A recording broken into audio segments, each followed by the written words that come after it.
Regular languages. इस lecture में हम रेगुलर लैंग्वेजेस के बारे में पढ़ेंगे कि किस तरह से हम रेगुलर लैंग्वेजेस को डिफ़ाइन करते हैं और उनका इस्तेमाल क्या होता है।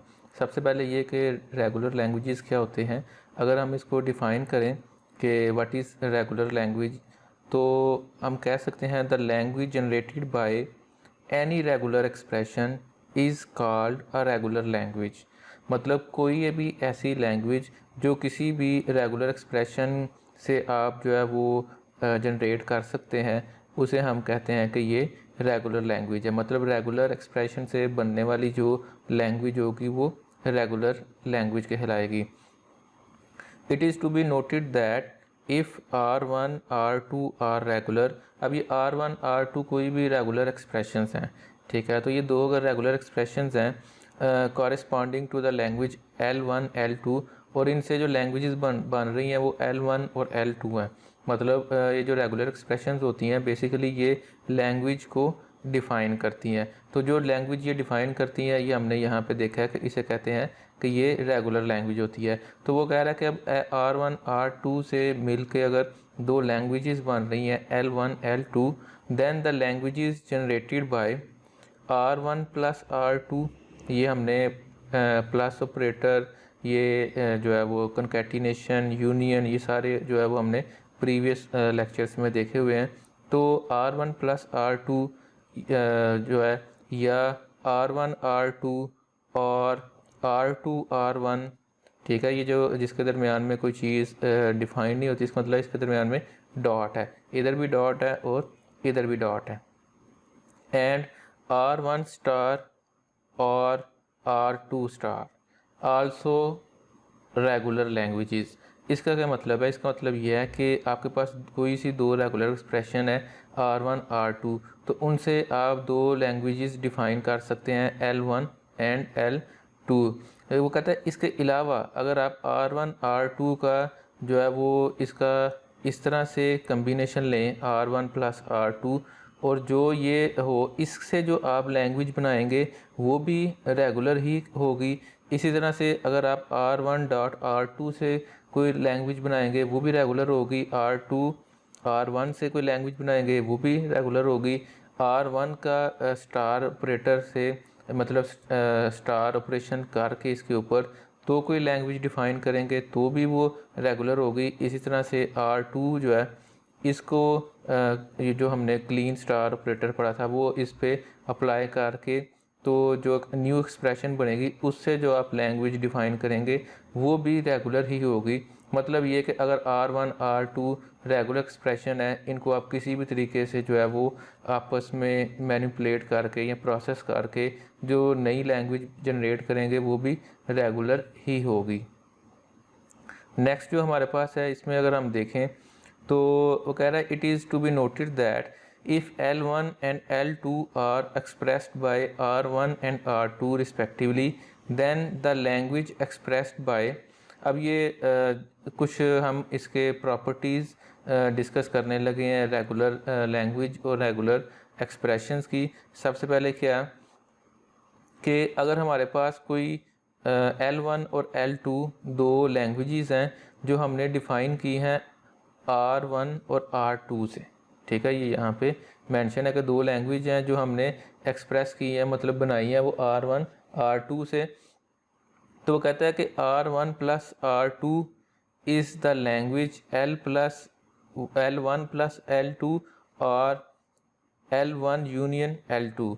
अब जैसे R1 R2 दो आप कह लें एक्सप्रेशन है, उनसे ये दो लैंग्वेजेस बन रही हैं। तो वो कह रहा है कि R1 प्लस R2 मतलब कि अगर L1 L2 जो है वो एक्सप्रेस हो रही हैं R1 R2 से, तो फिर जो लैंग्वेजेस हैं R1 R2 से जो एक्सप्रेस होगी वो L1 प्लस L2 होगी या L1 यूनियन L2 होगी। इसी तरह से जो है वो R1 R2 इससे जो लैंग्वेज बनेगी उसे आप L1 L2 कह सकते हैं या वो इसके बराबर होगी। इसी तरह से R स्टार से जो लैंग्वेज बनेगी उसे आप L1 स्टार से जो है वो शो कर सकते हैं। इसी तरह से ये जो R2 स्टार से बनेगी उसे L2 स्टार लैंग्वेज जो है वो आप कर सकते हैं। मतलब ये है कि अगर कोई सी दो लैंग्वेजेस जिन दो एक्सप्रेशन से बनी है, वो बताना ये चाह रहे हैं इसमें हम कि उसके वो जो दो एक्सप्रेशंस हैं उनको आप किसी भी तरीके से यूज़ करें, और यूज़ करने के बाद जो है वो आप उसको उसकी लैंग्वेजेस को उसके अकॉर्डिंग डिफ़ाइन कर सकते हैं। अभी नेक्स्ट इसकी एग्जांपल्स देखते हैं, वहाँ पे हमें ये ज़्यादा बेहतर तरीके से जो है वो क्लियर हो जाएगा। तो सबसे पहले तो पहली एग्जांपल है कि if R1 is equal to A plus B and R2 is equal to A plus B. अब ये दो रेगुलर एक्सप्रेशन हमें दी गई हैं। Then the language of strings generated by R1 plus R2 is, मतलब R1 R2 प्लस करके तो उससे जो लैंग्वेज जनरेट होगी वो भी रेगुलर होगी। और वो कैसे आप उसको शो कर सकते हैं, अब इससे क्या कौन सी लैंग्वेज शो बन सकती है, वो यहाँ पे ये शो की गई है। R1 ये पहले वाला जो आपको नज़र आ रहा है ये पोर्शन ये R1 है, ठीक है। और नेक्स्ट ये वाला जो आपको नज़र आ रहा है ये R2 है।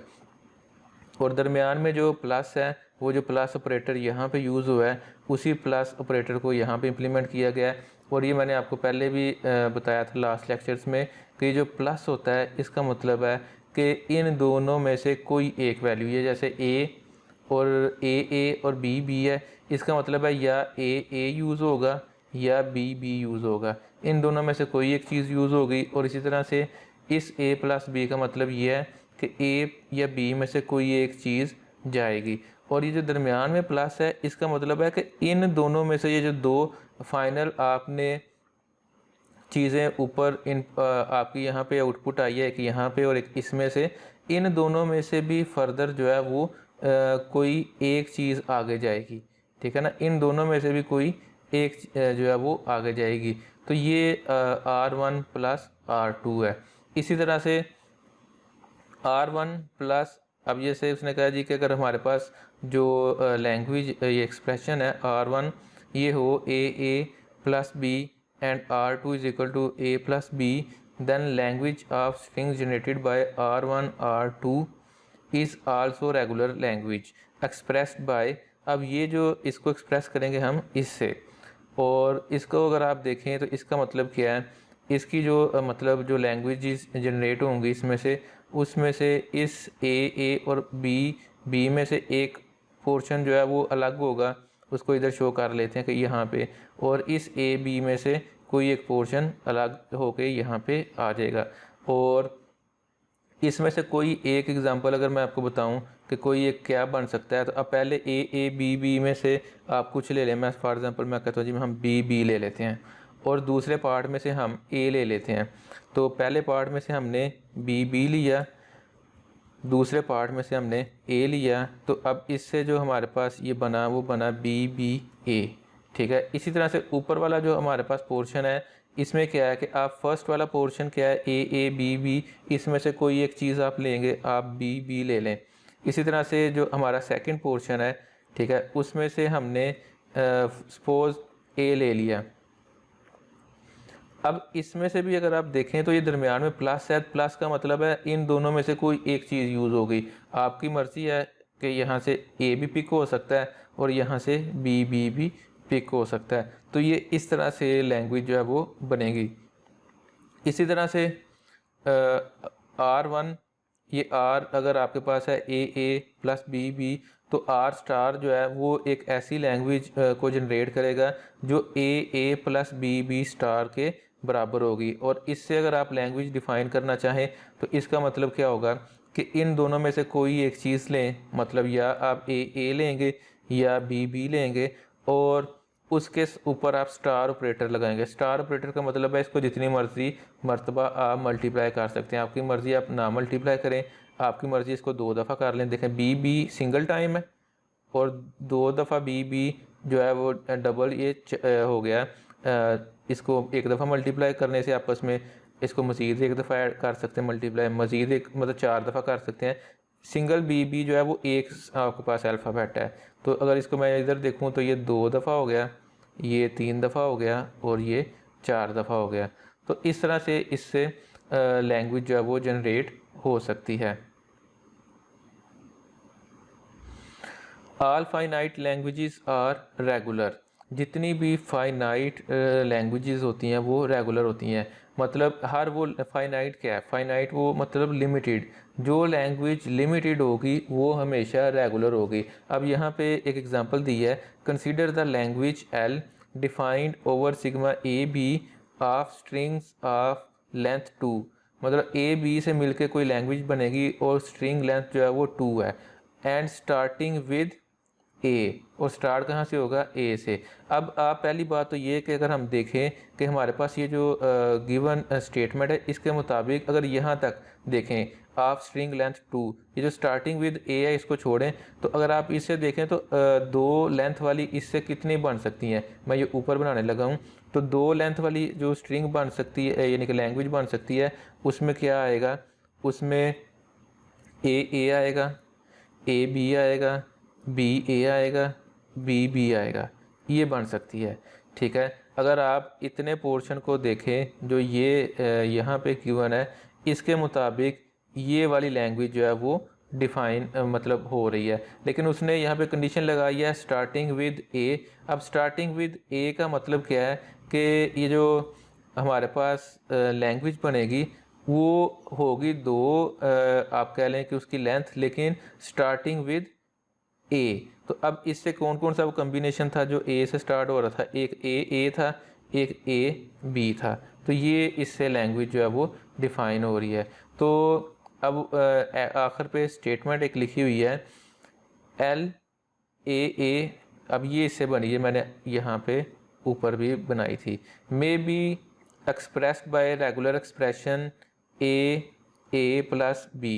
अब इसमें अगर आप देखें कि ये जो ये वाली आपको एक लैंग्वेज यहाँ पे प्रोड्यूस हुई है जो कि L is equal to A B है, ये लैंग्वेज जो है इसको आप एक रेगुलर एक्सप्रेशन के ज़रिए जो है बना सकते हैं, और वो रेगुलर एक्सप्रेशन क्या है वो यहाँ पे गिवन है। ठीक है, मतलब ये इधर से उसने ड्राइव किया है कि अगर आप देखें तो ये जो ये वाली आपके पास यहाँ पे ये रेगुलर एक्सप्रेशन है, दिस वन, इसकी मदद, इसको देखते हुए ये वाली लैंग्वेज डिफाइन हो सकती है। ये हमने प्रीवियस जो हमारा टॉपिक था उसमें हमने देखा था कि किस तरह से रेगुलर एक्सप्रेशन से लैंग्वेज को बना सकते हैं। तो लैंग्वेज से रेगुलर एक्सप्रेशन, रेगुलर एक्सप्रेशन से लैंग्वेज जो है वो बनाई जा सकती है। अब ये जो रेगुलर एक्सप्रेशन यहाँ पे दी हुई है, इसको अगर आप देखें तो इसका क्या मतलब है, इसका मतलब है या तो आप यहाँ से ये ए दो दफ़ा पिक कर लेंगे ये वाला, या आप ये पिक करेंगे। तो अगर आप सिंपल ये वाला पार्ट पिक करते हैं तो ये यहाँ पे गिवन है, अगर आप ये वाला पार्ट पिक करते हैं तो ये यहाँ पे गिवन है। इसके अलावा आप कोई और चीज़ पिक नहीं कर सकते।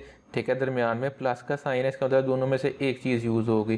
तो इस चीज़ को इस एक्सप्रेशन से हमने जो है वो डिफ़ाइन कर लिया है। बेसिक जो चीज़ थी जो आपको पता होना चाहिए, एक तो हमें इस स्लाइड में ये स्टेटमेंट क्लियर होनी चाहिए कि जितनी फाइनाइट लैंग्वेजेस हैं वो रेगुलर हैं, और नंबर 2 कि हमें कोई भी रेगुलर लैंग्वेज जो है वो गिवन कंडीशंस के साथ जो है वो बनानी आनी चाहिए, डिफ़ाइन करना आना चाहिए। अब एक नोट यहाँ पे मेंशन्ड है, it may be noted that if a language contains even 1,000 words, its regular expression may be expressed placing plus between all the words।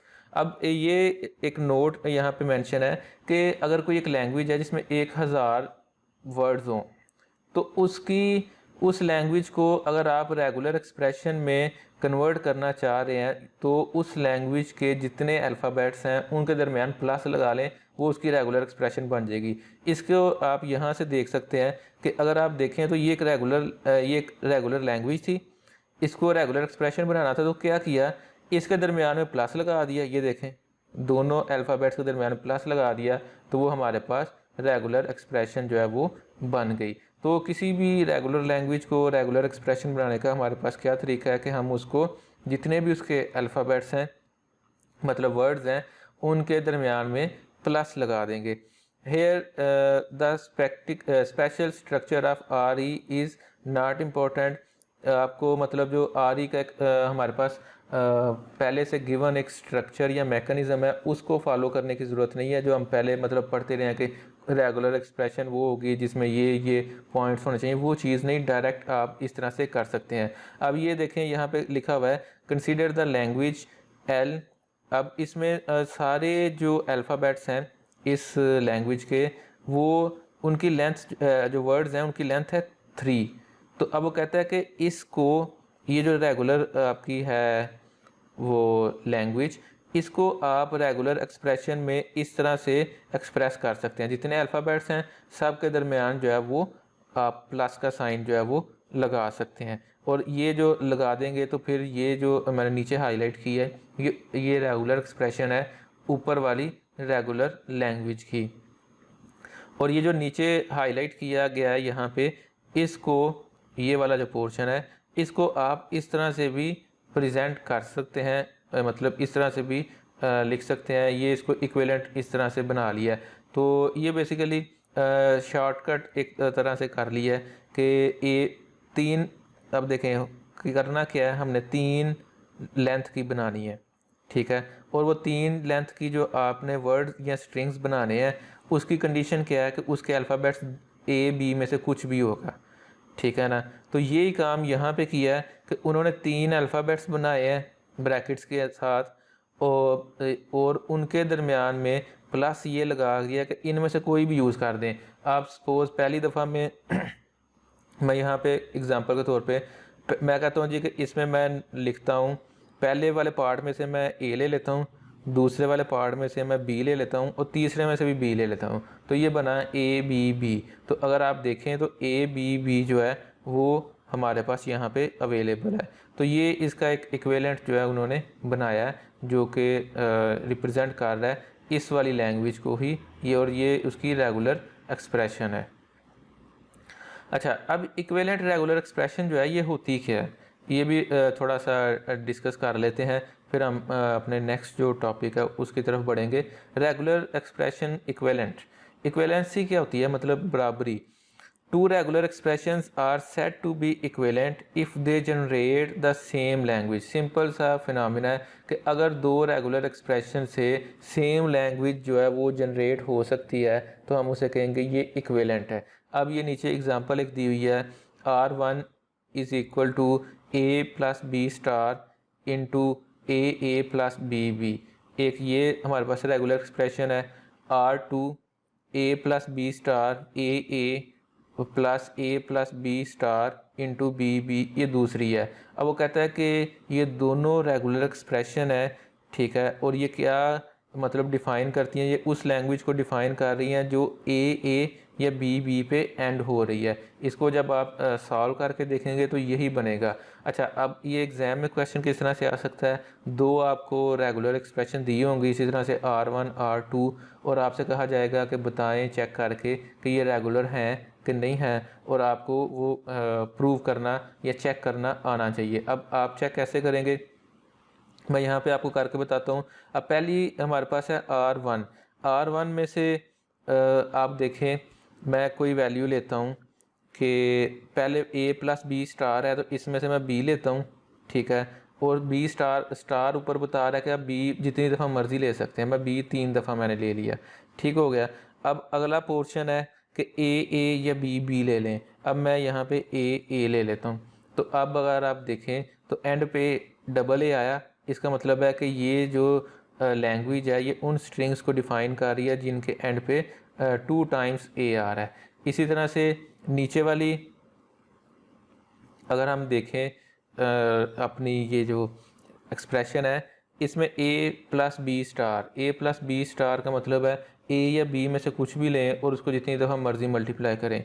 मैं बी ले लेता हूँ और उसको 2 दफ़ा मल्टीप्लाई कर लेते हैं जी, ठीक हो गया। उसके बाद ए तो एज़ इट इज़ ही आएगा क्योंकि वो डॉट के साथ है, तो डॉट ऑपरेटर वाला लाजमी आता है। प्लस वाले में चॉइस होती है, दोनों में से एक रख लें, ठीक हो गया। यहाँ पे ये आ गया, दरमियान में ये प्लस है, और दूसरी साइड पे अगर आप देखें तो ए प्लस बी स्टार, अब इसमें से भी हम कुछ भी ले सकते हैं। मैं ए ले लेता हूँ 3 दफ़ा और बी जो है ये वाला, ये तो साथ वैसे ही आएगा, तो वो बी मैंने लिख दिया। अभी भी इसके अंदर प्लस है, तो प्लस का मतलब है या आप ये वाली स्टेटमेंट ले लें या ये वाली स्ट्रिंग यूज़ कर लें। और अगर मैं इसमें से ये पहले वाली स्ट्रिंग ही यूज़ करना चाहूँ तो वो मेरे पास आएगा बी ए। तो आप इसमें, और अगर मैं ये यूज़ करता है जो दूसरे वाली है, तो वो मेरे पास आना था ए तो आप दोनों केसेस में देख लें कि मेरे पास जो रिज़ल्ट्स आए हैं वो एंडिंग ए और एंडिंग बी है। तो इसका मतलब क्या हुआ कि ऊपर और नीचे ये हमारे पास दो रेगुलर एक्सप्रेशन थी, दोनों से हमने डिफरेंट स्ट्रिंग्स बना के देखी, और डिफरेंट स्ट्रिंग्स बनाने के बाद हम इस नतीजे पर पहुँचे कि ये ए और बी पे एंड हो रही हैं दोनों ही। तो हम कह सकते हैं कि ये जो है वो इक्विवेलेंट है, क्योंकि ये हम जो है वो सेम लैंग्वेज को जनरेट कर रही हैं। एंड नोट एक गिवन है कि अगर आपके पास एक रेगुलर एक्सप्रेशन R1 है जो कि इसके बराबर है, और आपके पास एक रेगुलर एक्सप्रेशन जो है वो R2 है जो कि R2 जो है वो a प्लस बी के बराबर है, तो R1 प्लस R2 जो है वो अब हमें वो डिफरेंट बता रहा है कि R1 प्लस R2 को हम इस तरह से लिख सकते हैं, ठीक है। इसी तरह से R1 डॉट R2 या सिंपल R1 इंटू R2 भी इसे कहते हैं, इसको आप इस तरह से लिख सकते हैं। और इवन इसको फर्दर आप इस तरह, इसके मतलब ये जो कम्बिनेशन है इसको मज़ीद एक्सपेंड करके जो है वो आप लिख सकते हैं। और R1 स्टार क्या होगा, R1 स्टार का मतलब है कि आपके पास जो वो गिवन रेगुलर एक्सप्रेशन है उसका स्टैटिक ऑपरेशन, ठीक है। ये बेसिक्स थी, वैसे ये हम आपको वैसे क्लियर हो गई होंगी, पहले हमने जो है वो ये चीज़ें सारी की हुई हैं। तो ये हमारा ये वाला टॉपिक था रेगुलर लैंग्वेजेस का, जो कि कंप्लीट हो गया, जिसमें हमने रेगुलर लैंग्वेजेस को डिफ़ाइन करना सीखा। नेक्स्ट लेक्चर में हम डिस्कस करेंगे फाइनाइट ऑटोमेटा को।